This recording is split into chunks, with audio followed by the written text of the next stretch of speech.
Latest எபிசோடுகளை விளம்பரங்களே இல்லாமல் காணுங்கள். இத பாருமா அதிரா, நீ என் மகனோட உசிரை காப்பாத்திருக்க. அதுக்காகத்தான் உன் ஹஸ்பண்டை வெளியில கொண்டு வரதுக்காக நான் எல்லா ஹெல்ப்பும் பண்ணிட்டு இருக்கேன். அதுவும் நீ சாருவை உயிரோட பார்த்தேன்னு உறுதியா சொன்னதுனாலதான். ஆனா இந்த கேஸ்ல உங்க அப்பா குற்றவாளி இல்லங்கிறதுக்கு என்னமா ஆதாரம் இருக்கு? நான் எதை வச்சு இதுல இறங்குறது? சாரிம்மா, உனக்கு இதுல என்னால எந்த உதவியும் செய்ய முடியாது. சார், என்ன சார் நீங்களே இப்படி சொல்றீங்க?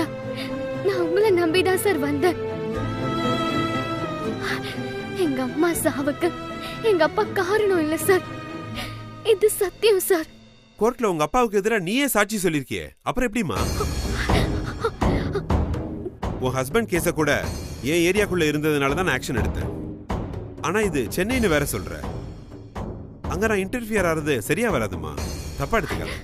சார், எங்க அப்பா ரொம்ப பாவம் சார். அவர் எந்த தப்பும் செய்யாம ஜெயிலுக்குள்ள. கிளம்பிட்டேன், வந்துடுறேன்.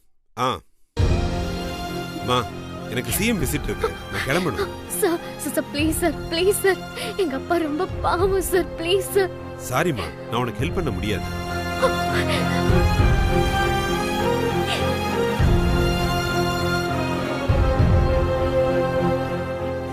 அதிரா, உங்க அப்பாவை வெளியே கொண்டு வரதுக்கு நான் ஒரு யோசனை சொல்லட்டா? சொல்லுங்க சார். கதிர்னு ஒரு லாயர் இருக்காருமா, நீ அவரை போய் பாரு. ஹி இஸ் வெரி சின்சியர், ரொம்ப திறமைசாலி. அவரு உன் கேஸை எடுத்தா ஜெயிக்கிறதுக்கு நிறைய வாய்ப்புகள் இருக்கு. ஆனா கதிருக்கு சாட்டிஸ்ஃபை ஆனாதான் அந்த கேஸை எடுப்பாரு. அப்படி எடுத்தா சக்சஸா முடிக்காம விட மாட்டாரு. அவரை சம்மதிக்க வைக்க வேண்டியது உன் கையில தான் இருக்கு. அவரை நீ வீட்டுல போய் பார்த்து நான் சொன்னேன்னு சொல்லு. போன் நம்பர் அனுப்புறேன், சேவ் பண்ணிக்க. நான் உனக்கு அவர் நம்பர் அனுப்புறேன். மெசேஜ் வந்துச்சானு பாரு. Okay sir. இந்த பொண்ணுக்கு ஏதாவது சாப்பிட கொடுங்க. சரிங்கய்யா. சாப்பிட்டு போமா.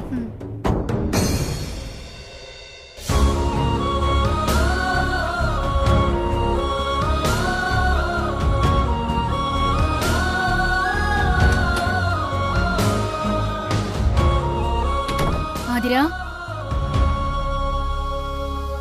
என்ன ஆதிரா, டிஜிபிய பாத்தியா? என்ன சொன்னாரு? என்னாச்சு ஆதிரா, அவரை பார்க்கலையா? பார்த்தம்மா. ஆனா என்ன ஆனா? என்ன நடந்துச்சுன்னு சொல்லு. இந்த கேஸுக்கு ஹெல்ப் பண்ண முடியாதுன்னு சொல்லிட்டாருமா. ஏன்? ஆனா இந்த கேஸ்ல உங்க அப்பா குற்றவாளி இல்லங்கிறதுக்கு என்னமா ஆதாரம் இருக்கு? நான் எதை வச்சு இதுல இறங்குறது? சாரிமா, உனக்கு இதுல என்னால எந்த உதவியும் செய்ய முடியாது. உன் ஹஸ்பண்ட் கேஸ கூட என் ஏரியாக்குள்ள இருந்ததுனால தான் ஆக்ஷன் எடுத்தேன். ஆனா இது சென்னைன்னு வேற சொல்ற. அங்க நான் இன்டர்ஃபியர் ஆறது சரியா வராதுமா, தப்பா எடுத்துக்காத. நான் அந்த டிஜிபியை பெருசா நம்பினம்மா. ஆனா அவர் கதர்னு ஒரு வக்கீல கையை காமிச்சிட்டு ஒதுங்கிட்டாரு. ஒதுங்கல ஆதிரா, நமக்கு நல்லதுதான் பண்ணிருக்காரு.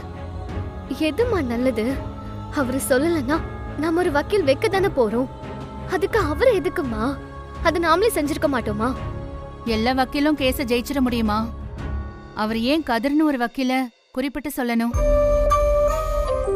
அப்ப அந்த வக்கீல் உங்க அப்பாவை வெளியே கொண்டு வந்துருவாருன்னு டிஜிபிக்கு நம்பிக்கை இருக்கு. அதனாலதான் சொல்லிருக்காரு.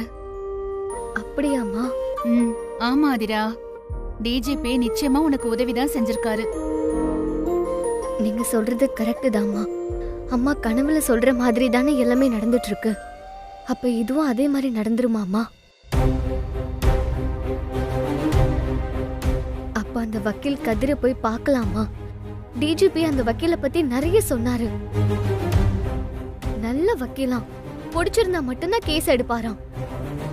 அப்பாவுக்கு நடந்த உண்மையை எடுத்து சொன்னா அவர் உடனே இந்த கேஸை எடுத்து பாருமா. சரியா சொன்ன ஆதிரா. உங்க அப்பா வெளியே வர நாள் ரொம்ப தூரத்துல இல்ல. அம்மா, நாளைக்கு எனக்கு முதல் வேலை அந்த வக்கீல் கதிரை போய் பாக்குறது தாமா. நம்ம 2 பேரும் சேர்ந்தே போய் பாப்போம். சரிம்மா, நீ உட்காரு, நான் சாப்பாடு எடுத்துட்டு வரேன்.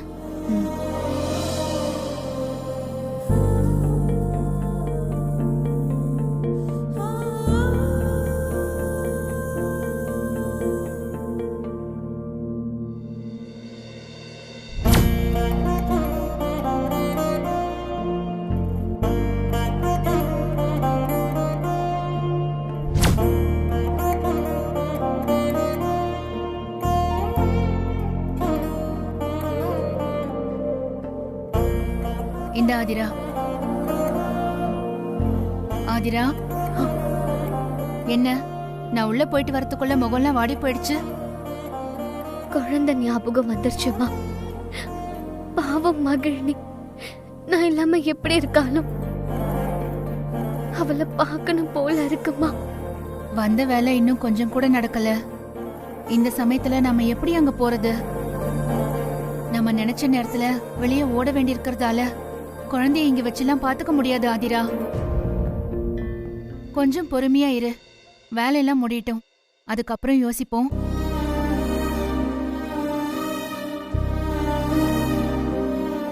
ஆதிரா, கவலைப்படாத. அங்கதான் சாரதாமா இருக்காங்கல்ல, அவங்க மகிழினிய நல்லா பாத்துக்குவாங்க. சரி, சாப்பிட்டுட்டு போய் தூங்கு. காலையில நேரத்திலேயே அந்த வக்கீல் கதிரை பார்க்கணும். இந்தா. சரிம்மா.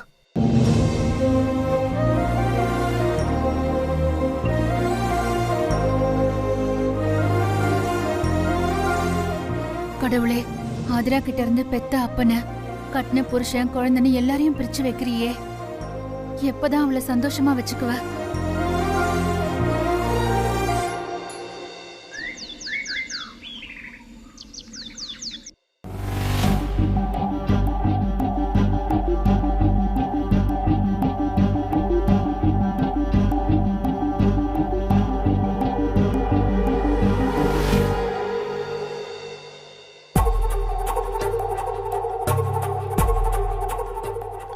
Excuse me sir.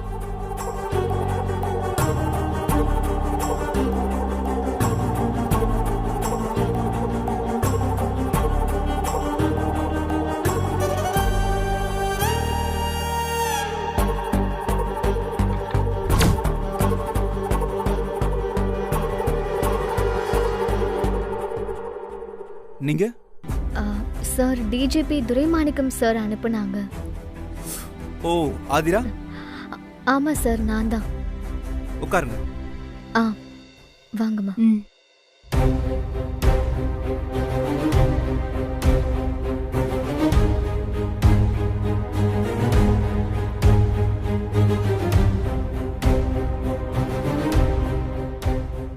சொல்லுங்க, என்ன விஷயம்?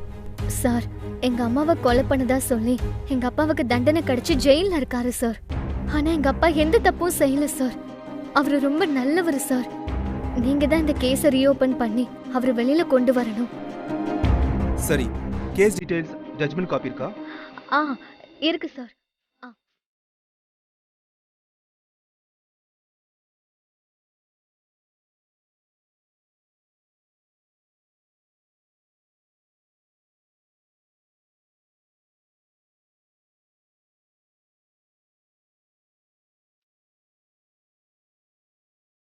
எல்லாம் சரிதானே இருக்கு. ஜட்ஜ்மெண்ட்ல என்ன தப்பு கண்டுபிடிச்சீங்க? உங்க அப்பா குற்றவாளி தானே? ஐயோ சார், இல்ல சார். அம்மாவை கொலை பண்ற அளவுக்கு எங்க அப்பா அவ்வளவு கொடூரமானவரெல்லாம் இல்ல சார். சந்தர்ப்பம், சாட்சிகள் தான் அவரை குற்றவாளி ஆக்கிடுச்சு. என்ன பேசுறீங்க? உங்க அப்பா குற்றவாளின்னு நீங்க தானே சாட்சியை சொல்லிருக்கீங்க. சார், அப்ப ஆதிரா ரொம்ப சின்ன பொண்ணு. ஏதோ அவசரத்துல என்ன பண்றோன்னு தெரியாம தப்பா சாட்சி சொல்லிட்டா. அத உணர்ந்துதான் இப்ப அவங்க அப்பாவை வெளியே கொண்டு வரணும்னு ஆசைப்படுறா. நீங்க நினைச்சா தண்டனை வாங்கி தருவீங்க, அப்புறம் உணர்ந்துட்டா கோர்ட் தண்டனையை ரத்து பண்ணணுமா? இது என்ன ஸ்கூல் எக்ஸாமா? கோர்ட் எழுதி விட்ட மார்க்க ஆஃப் இயர்ல பிடிச்சலாங்கிறதுக்கு பக்கா விசாரிச்சு தான் தீர்ப்பு கொடுத்துருக்காங்க. இதெல்லாம் மாத்த முடியாதுங்க. நீங்க கிளம்புங்க. சார் சார், அப்படியெல்லாம் சொல்லாதீங்க சார். உங்களை நம்பிதான் சார் வந்திருக்கோம். ஆனா இந்த கேஸ்ல எனக்கு நம்பிக்கையே வரலையே. சார், நம்புங்க, அவரு ரொம்ப நல்லவரு. போன தடவை வீட்டுக்கு வந்தப்போ நான் கொலை செய்யலன்னு சொல்லி அழுதாரு. நீங்க யாரு? இவங்க எங்க அம்மா தான் சார். எங்க அப்பாவோட முதல் வைஃப். பேரு சுபத்ரா. ஓ, இவங்களுக்கு துரோகம் பண்ணி தான் உங்க அப்பா வெண்ணிலாவை கல்யாணம் பண்ணாரா?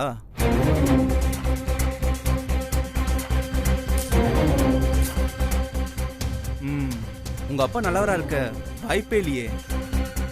அவர் தான் வெண்ணிலாவை கொலை பண்ணிருக்கணும். சார், அப்படியெல்லாம் சொல்லாதீங்க சார். நீங்க வேணா வெளியில விசாரிச்சு பாருங்க. எங்க அப்பா அப்படி பட்டவரே கிடையாது. வெளியில எதுக்கு விசாரிக்கணும்? அதான் சாட்சி இங்கே இருக்காங்களே. முத பொண்டாட்டி இவங்க இருக்கும்போதே உங்க அப்பா வெளியிலோட வாழ்ந்திருக்காரு. இவங்களை அள வச்சவரு எப்படி நல்லவரா இருக்க முடியும்? வாழ்க்கையை பறிச்சு இவங்க மனசை சாகடிச்சவர் தானே உங்க அப்பா.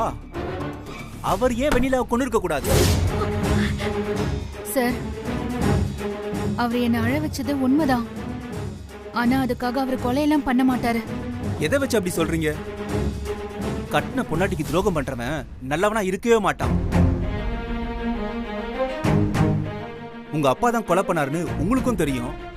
அதனால தான் அன்னைக்கு நீங்களே கோர்ட்ல சாட்சி சொல்லி அவருக்கு தண்டனை வாங்கி கொடுத்திருக்கீங்க. இப்ப அவர் உங்களை பார்த்து அழுது நல்லவர் மேல் நடிச்சிருப்பாரு. அதனால பரிதாபப்பட்டு அவரை வெளியெடுக்க பாக்குறீங்க. கரெக்ட் தானே? நீங்க சொல்றதெல்லாம் என்னால நம்ப முடியாது. ஒருவேளை உங்க அப்பாவால அநியாயமா உயிரை விட்ட உங்க அம்மாவே வந்து சொன்னாதான் உண்டு. ஆமா சார், அம்மா என் கனவுல வந்து சொன்னாங்க. அம்மா என் கனவுல வந்து நம்ம வீட்டுக்கு வா, உனக்கு நல்லது நடக்கும்னு சொன்னாங்க சார்.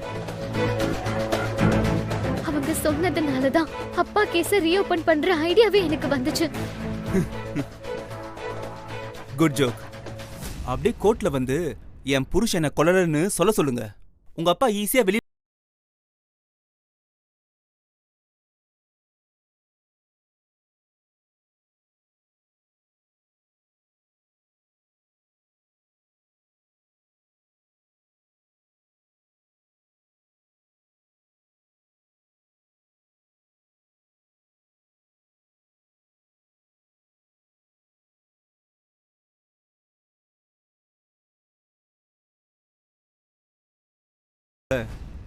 ஈவி இறக்கமில்லாத பாவியை தான் நான் பாக்குறேன்.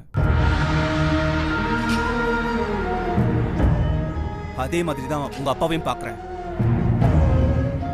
உங்க அப்பா மாதிரி ஆட்கள் வெளியே வரவே கூடாது. வாழ்நாள் ஃபுல்லா ஜெயில தான் இருக்கணும். நீங்க குற்றவாளிக்கு வக்காலத்து வாங்கிட்டு வந்து நிக்கிறீங்க. உங்க அப்பாவுக்காக என்னால வாதாட முடியாது.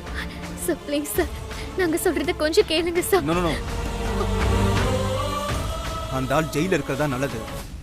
இன்னொரு பொண்ணு வாழ்க்கையாவது கெடாம இருக்கும். சார், அப்பாவை பத்தி தப்பா பேசாதீங்க. அவர் அம்மாவை கொலை பண்ணல. நீங்க விசாரிக்காமலே எப்படி அவரை குற்றவாளின்னு சொல்றீங்க? எங்க அப்பாவை பத்தி எனக்கு தெரியும். நீங்க ஒன்னு சர்டிபிகேட் கொடுக்க வேண்டாம். ஆதிரா, ஏன் கோவப்படுற? இல்லம்மா, ஏன் கஷ்டம் தீரும்னு இவர்கிட்ட வந்த. ஆனா இவரு என் மனச ரொம்ப கஷ்டப்படுத்துறாரு. வாங்கம்மா போலாம்.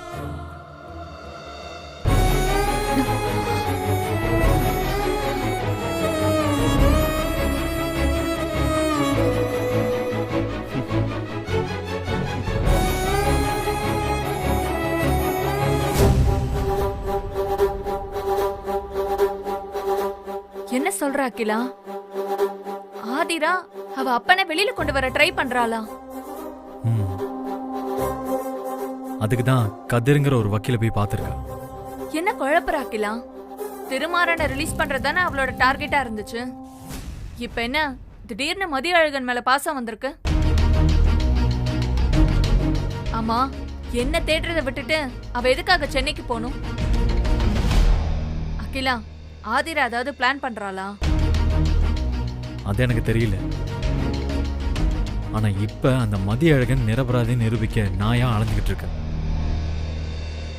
அந்த டிஜிபி சொல்லிதான் வக்கீல் கதிரை பார்த்து தான் கேஸ் எடுத்துக்க சொல்லியிருக்கா. சாரு, அந்த லாயர் ரொம்ப டேஞ்சரான ஆளு. ஒரு கேஸ் எடுத்துட்டானா அதுல ஜெயிக்காம விட மாட்டான். அப்போ மதிய அழகன் வெளியில வந்துருவான்னு சொல்றியா? எப்படி வருவான்? அதான் ஆதிராவோட கேஸ கதிர் எடுத்துக்கலையே. நீ என்ன சொல்ற அகிலா? ஆமா சாரு, உங்க அப்பா குற்றவாளி தான், உனக்காகலாம் வாதாட முடியாதுன்னு மூஞ்சில் அடிச்ச மாதிரி கதிர் சொல்லிட்டான். அந்த ஆதிராவுக்கு மூக்கு உடைஞ்சு போச்சு. அப்படி போடு. ஆதிரா எதுலயுமே ஜெயிக்க கூடாது அகிலா. அவளுக்கு எந்த திசையிலயும் சந்தோஷம் வந்துடவே கூடாது. அப்பா ஒரு பக்கம் புருஷன் ஒரு பக்கம்னு ஜெயில கடந்தாதான் அவ நிம்மதி கெட்டு சாவா. ரெண்டு ஜெயிலுக்கும் ஓடி ஓடி அவ கால் அப்படியே தேயணும்.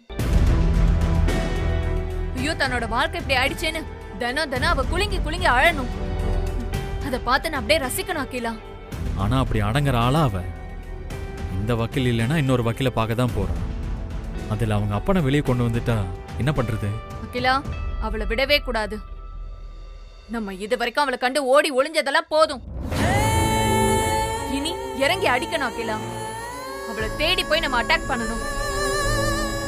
அகிலா, இதான் சரியான டைம் நம்மளுக்கு. ஆதிராவ லோக்கல்ல எங்கேயாவது செஞ்சாதானே சிக்கல் வரும். இதே சென்னையில அடிச்சோம்னா கேக்குறதுக்கு ஆள் கூட இல்லல்ல, நம்ம மேலயும் சந்தேகம் வராது. அவ கால் நல்லா இருந்ததானே ஓடி ஓடி போய் வக்கீல பாப்பா.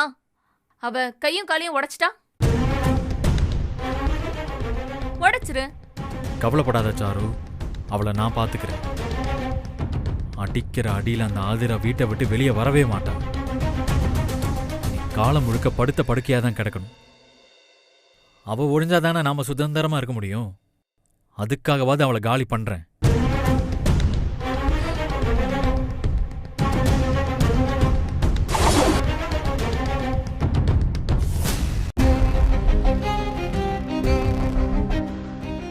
என்ன சொல்ற சுபத்ரா?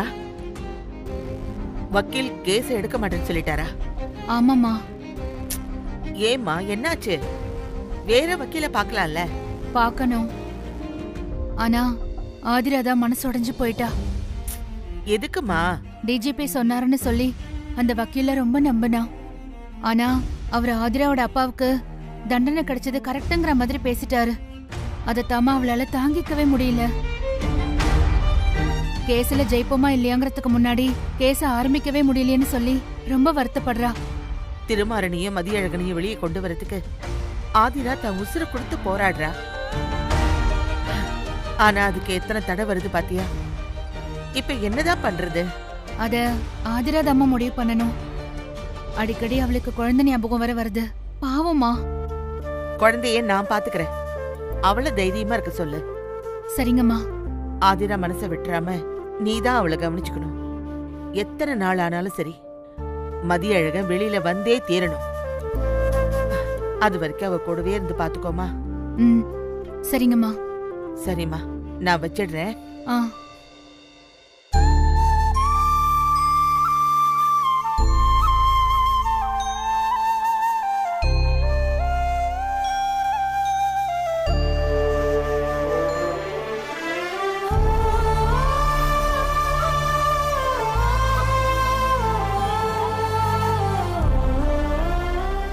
என்னம்மா, ஆதிரா அவ அப்பனை வெளியில கொண்டு வரேன்னு சொன்னாளா? ஆமா, அது விஷயமா ஒரு வக்கீல பார்க்க போயிருக்கா. அவர் மதியழகன் கேஸை எடுக்க மாட்டேன்னு சொல்லிட்டாரா. ஆதிரா ரொம்ப கவலையா இருக்கிறதா சுபத்ரா சொன்னா. அவ கவலையை தூக்கி குப்பையில போடுங்க. இப்ப எதுக்கு அவ அப்பனை வெளியில எடுக்க போறாளாம்? ஏய், என்ன பேசுற நீ? பெத்த தகப்பன் ஜெயில இருந்தா எந்த மகளால தான் தாங்கிக்க முடியும்? அப்ப ஜெயில இருக்கிற என் புள்ளையோட நிலைமை அத மட்டும் அவளால தாங்கிக்க முடியுதா? என்னமோ அவ திருமாறன வெளியில கொண்டு வந்த மாதிரி அப்ப கேஸுக்கு போயிட்டா. அப்ப திருமாறன் வெளியில வராம காலம் முழுக்க ஜெயிலே கிடக்கட்டுமா? ஆதிராக்கு புருஷன் மேல அக்கறை கிடையாதா? அவளுக்கு அவ அப்பன் தான் முக்கியமா போயிட்டாரு. வாய்க்கு வந்தபடி எல்லாம் பேசாத. அக்கறை இல்லாம தான் தான் புருஷனுக்காக இத்தனை நாளா ஆதிரா போராடிட்டு இருந்தாளா? அப்ப எதுக்கு திருமாறன திடீர்னு அம்மோன்னு விட்டுட்டு அவ அப்பனை காப்பாத்த போயிட்டா? காரணம் எனக்கு தெரியும். ஏன்னா புருஷனை காப்பாத்துற மாதிரி ஆதிரா இத்தனை நாளா நடிச்சுக்கிட்டு தான் இருந்தா. அவளுக்கு திருமாறன் மேல எந்த அக்கறையும் இல்ல. எடுத்த உடனே அப்பனை வெளியில எடுக்க கிளம்புனா உடனே திருமாறன் மேல பாசம் இல்லையான்னு நாமெல்லாம் கேட்டுருவோம்ல. அதுக்காக தான் கொஞ்ச நாள் புருஷனுக்காக அக்கறை படுற மாதிரி நடிச்சு சீன் போட்டிருக்கா. அத நீங்களும் நம்பிட்டு இருக்கீங்க. இப்ப சாயம் வெளுத்து போச்சு. ஆதிராவுக்கு திருமாறன் முக்கியம் இல்லம்மா, அவளுக்கு அவ அப்பந்தான் முக்கியம். அவ அப்பங்கிறியே, அவன் யாரு? உனக்கும் கூட பிறந்த அண்ணன் தானே, முறையில சம்மந்தி தானே. மதியழகன் வெளியில வரதுல உனக்கு சந்தோஷமே இல்லையா? 1000 இருந்தாலும் வாயும் வயிறும் வேற வேறதான். எனக்கு என் புள்ளதான் முக்கியம். அவன் வாழ்க்கை மேலதான் எனக்கு அக்கறை. வாழ வேண்டிய திருமாறன் ஜெயில கிடக்கிறப்போ வாழ்ந்து கெட்ட அவ அப்பனை வெளியில எடுக்கிறதுல அப்படி என்ன அவசரம்? ஆதிராவுக்கு எவ்வளவு கொழுப்பு இருந்தா அம்மா கனவுல வர சொன்னாங்கன்னு போய் சொல்லிட்டு சென்னைக்கு போய் அப்பாவை காப்பாத்த போராடிட்டு இருப்பா. சரியான கிரிமினலா இருக்காளே. ஏய், உன் வேலையை பாரு. உன் தம்பியோட லட்சணத்தை வச்சுக்கிட்டு ஆதிராவை நீ குறை சொல்ல வராது. இப்ப எதுக்குமா அவன் மேல கோபப்படுறீங்க? இங்க பாருங்கம்மா, உடனே ஆதிராவை கிளம்பி இங்க வர சொல்லுங்க. என் புள்ள ஜெயிலுக்கு போக காரணமே அவதான். திருமாறன் வெளியில வராம அவ அப்ப வெளியில வரக்கூடாது. முதல்ல அவளுக்கு போன் பண்ணுங்க. உனக்கு ஓன் புள்ள முக்கியம்னா எனக்கு ஏன் புள்ள முக்கியம்னு சொல்றதுக்கு ரொம்ப நேரம் ஆகாது. ஆனா நான் உன்ன மாதிரி அல்பத்தனமெல்லாம் யோசிக்க மாட்டேன். எனக்கு என் புள்ள, என் பேர 2 பேருமே முக்கியம்தான். 2 பேரும் வெளியில வரணும்னு நான் வேண்டாத தெய்வம் இல்லை. ஆமா, திருமாறனை காப்பாத்துற மாதிரி ஆதிரா நாடகம் போடுறன்னு நீ தான் சொல்லிக்கிட்டு இருந்த. ஆனா இப்போ உன் பிள்ளைய காப்பாத்த ஆதிரா தான் வரணும்னு சொல்ற.